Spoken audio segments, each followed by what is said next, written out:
Here I've got Neffos C5 Plus, and let me show you how to block a number on the following device. So at first let's open the phone dialer, then click on the more icon, which is 3 dots one in the right upper corner, and then select settings. Here you will notice call blocking, and now by tapping on add a number, you can block an annoying number, so simply enter it here and tap block.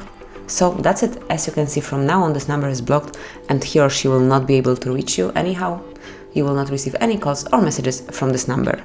Then if you would like to, for some reason, remove this number from your blacklist, simply tap on the cross icon and confirm that you would like to unblock it by tapping on unblock. And as you can see, it has been unblocked, so now he will be able to contact you. And that would be all. This is how you can block a number in your Neffos. Thank you for watching. Please subscribe our channel and leave the thumbs up.